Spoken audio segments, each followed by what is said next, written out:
Hello, Assalamu alaikum. I hope you all are doing great and staying hydrated in this scorching heat. Guys, I welcome all of you to Story Echoes by a Kashmiri Girl. Let's tighten our seatbelts as we are about to dive into the short and crisp summary of Before the Coffee Gets Cold, Tales from the Cafe by Toshikazu Kawaguchi. It is a sequel to Before the Coffee Gets Cold series. First things first, even though all these 4 books in the series look very, teeny tiny and short and crisp, but you cannot read all the 4 continuously, which is why I read 40 Rules of Love in between. So yeah, if you don't want to go into reading slum or if you don't want to feel bored, just remember to take any other book from a different genre in between the books of the series. I'm pretty much sure that many of the readers out there might have read all the 4 books at a stretch, but I couldn't. So this was my personal experience and I thought of sharing it with you guys. Now, without any further ado, let's get started. Tales from the Cafe obviously is about time traveling via a cup of coffee and with some strict rules. Rules are obviously same as that of the previous book, but let me still recap them very quickly. Rule 1 was that the only people who have already visited the coffee can meet them in past via magical cup of coffee. Rule 2 is no matter how hard one tries while back in the past, one cannot change the present. Rule 3 is in order to travel to past, one has to sit in a particular seat, and rule 4 is that while back in the past, one must stay in that particular seat only and never move from it, otherwise you'll be pulled back to present. Rule 5 is that there's a time limit. Time in the past begins from the time magical coffee is poured into your cup, and one must return before the coffee goes cold, otherwise he or she will turn into a ghost.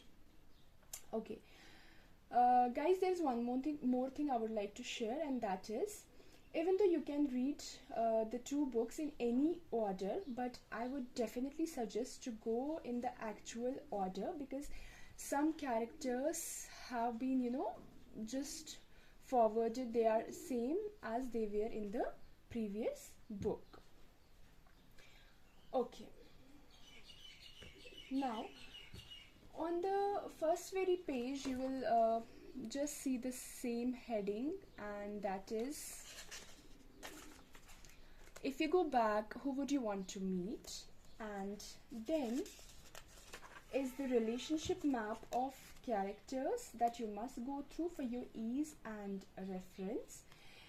Then, just like previous book, we have 4 tales: the best friend, mother and son, the lovers, and the 4th one is the married couple.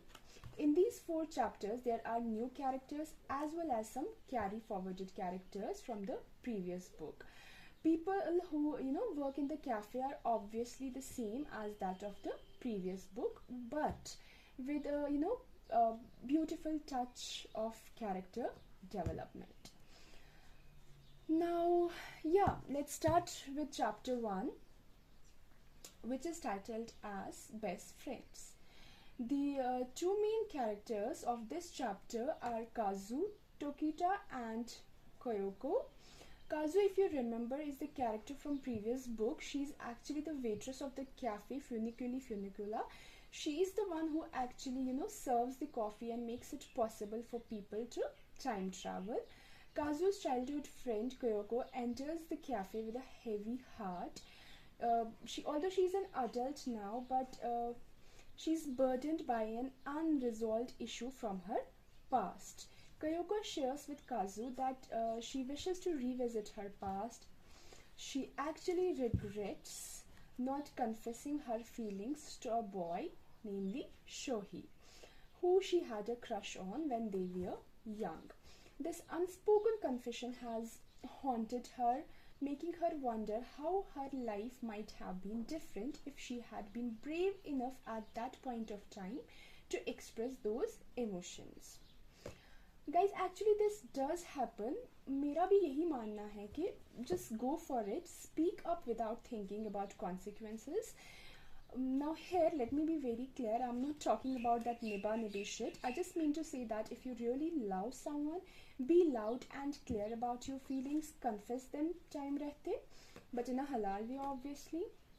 With Kazu's guidance, she just follows the procedure and finds herself in the past, where she now confesses her feeling to Shihar. This act of bravery, I must say, even in a recreated past where she confesses her feelings, this recreated moment brings a sense of relief and closure to her. She realizes that even though now she cannot change the past, but still expressing her emotions helps her let go of that burden and regret that had actually shadowed her for years. By the end of this chapter, हमको यही सीख मिलती है कि how important it is to express our emotions and feelings for that inner peace and overall growth in our life. Yeah, that was it for chapter 1. Now let's go ahead to chapter 2, titled as Mother and Son. Two important characters of this chapter are Fumiko and her son Yuchi. I don't know whether I'm pronouncing these Japanese names correctly or not, so I apologize for that. Okay, so now let me remind you, Fumiko is the same character from the previous book, where she went back in time to meet her boyfriend who had broken up with her in this cafe. Today, she's a middle-aged woman who is grappling with the grief as she has lost her son Yuchi to a very tragic accident. Fumiko is filled with regret for not spending more time with her son and for not, understanding him better when he was alive. She visits the cafe to go back to a moment where Yuchi was still alive, hoping to express her love and apologies. Fumiko visits the cafe with this hope that okay, at that time I wasn't able to spend the quality time with my son, but today if I go back in the past, I'll be able to apologize to him and show my true feelings to my son. So yeah, she just sits in that chair, drinks the coffee, and finds herself in the family home during a moment when her son Yuchi was still a teenager. She sees herself as she was by then, busy, somewhat distant, not fully appreciating the time she had with her son. In this recreated moment, Fumiko gets an opportunity to interact with Yuchi. She speaks to him from her heart, expressing the love, the pride she feels for him. Also, she apologizes for not being there for him as much as she should have been and for not understanding him better. Yuchi, although unaware of the time traveling aspect, he just responds with that warmth and understanding. So again, she got a closure now. So this chapter also highlights the themes of grief, regret, forgiveness, and it illustrates again that how important it's to express the feelings at the correct point of time and appreciate your present, and also prioritize people and situations wisely. मेरे को यही समझा because क्योंकि sometimes we prioritize wrong people or wrong situations, but we should think. Definitely we must think before prioritizing people or situations in our life. Okay, now let's go to chapter 3, titled as Lovers. The two main characters here are Haruka and Kazuya. Haruka is a woman in her late 30s who is very sad due to a failed relationship from her past. Haruka and Kazuya were once very much deeply in love, but their relationship ended abruptly because of misunderstandings. Haruka is filled with regret and he has never been able to fully move on from Kazuya. Haruka enters the cafe with the hope of revisiting a critical moment in her relationship with Kazuya. While she relives her past, she realizes how much they misunderstood each other and how their inability to communicate effectively led to their downfall. Kazuya had felt neglected because of Haruka's demanding job, while Haruka had believed that Kazuya didn't support her career ambitions. Okay. Their love for each other had been overshadowed by these misunderstandings. So she finally now gets to express the love and appreciation she had for him, explaining, her perspective and acknowledging the mistakes she has made. Kazuya, although unaware that Haruka is from the future, listens intently and obviously responds with his feelings and regret and love. So now she finally feels relieved. She leaves the cafe with the renewed sense of hope and ready to embrace the future and the possibility of new love. Now this chapter illustrates that how important it is to communicate. Guys, trust me, communication gaps are the worst gaps ever, and they can ruin any relationship in just a nanosecond like that. So yeah, sometimes in a fit of anger, without realizing the consequences, we just end up with nothing because of our reactions. But this is something we should never ever do. Decisions should not be made when you are overwhelmed by intense emotions, whether it's extreme happiness, sadness, or angry, whatsoever. It is best to make a decision with a clear and calm mind.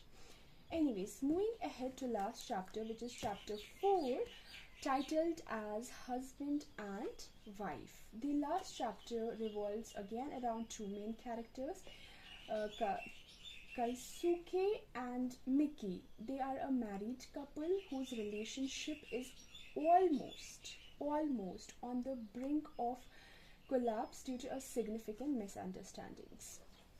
Keisuke is desperate to salvage their marriage, decides to visit the cafe, again hoping to time travel experience can help him understand and fix the issues between them.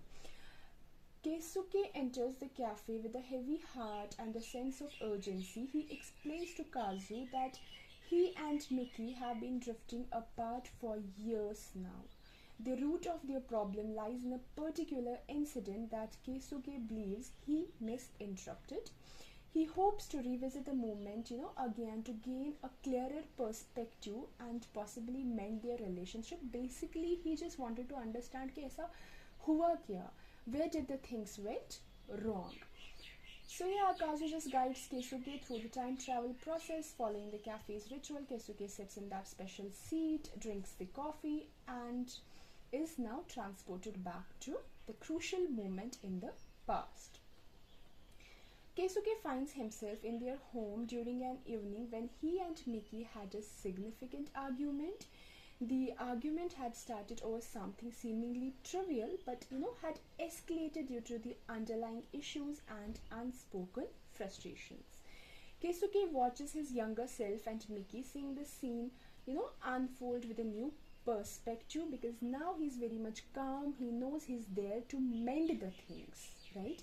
He notices the hurt and disappointment in Miki's eyes, which he had missed in the heat of the moment back then. In this recreated past, Keisuke approaches Miki with a new understanding. He listens to her concerns and feelings, realizes how much he had taken for granted and how his actions had contributed to the growing distance between them. So he acknowledges his mistakes and expresses his love and commitment to their marriage. Miki, obviously unaware that Keisuke is from the future, she just responds with honesty and about her own feelings of neglect and frustration. Now, this conversation turns to be a turning point for Keisuke. He gains a deeper understanding of Miki's perspective. He now understands the reasons behind their miscommunication. He realizes that their problem stemmed not just from that argument itself, but from the lack of empathy and open communication. Keisuke's, genuine effort to understanding Mickey's feelings and his expression of regret helped to bridge the, that gap between them. When Keisuke returns to the present, he carries with him the insights gained from his journey. He approaches now, in the present scenario, he just approaches Mickey with a renewed sense of determination to save their marriage. He openly discusses the issues they faced and shares his commitment to work through them together. Mickey, she's touched, unaware of that, what had actually happened, how he has changed, unaware of all those things. She is just touched by Keisuke's sincerity and willingness to change. This chapter finally concludes with Keisuke and Mickey, beginning the process of rebuilding their relationship. They start to communicate more openly, addressing the underlying issues. The time travel experience at the cafe serves, as a, we can say, a catalyst for their reconciliation, highlighting that importance of empathy, communication, and understanding in sustaining a marriage. So, guys, this chapter 4 emphasizes on how unresolved issues and lack of empathy can be, can lead to breakdown of any beautiful relationship. Again, it illustrates that how important it's to understand each other, communicate with each other at an early stage to avoid those rifts in a relationship. This tale 4, chapter 4, was my personal favorite because it is the only chapter for which time traveling proved fruitful. Things changed, things started rebuilding. So yeah, that was all about the summary part. Now my POV regarding this book, it is that I find it, emotionally heartwarming. Even though it's a genre that I would not normally pick up, but I enjoyed reading it. So yeah, it was a simple and enjoyable sequel to Before the Coffee Gets Cold, with practical illustrations and lessons, very practical lessons at the end of every tale. My rating for the book will be 3 out of 5 only, and it's only and only because this book didn't excite me. Certain books are overly exciting with so much going on, but I didn't find that excitement in this book. Plus, I found the plot very much repetitive and dull, but that might be because this is not my type of genre. So yeah, I think I'll just go with 3 out of 5. Okay, yeah, guys, if you spotted that mandala art, I got to share with you all that I really find mandala art, very soothing. I must say, incredibly soothing. It's like a therapy. It just brings a sense of peace and calmness, and I remember drawing this one myself around this time last year, and I thought of showing you all this today. So yeah, that's it for today. Do like, share and subscribe for more bookish content. Till then, take care and bye bye.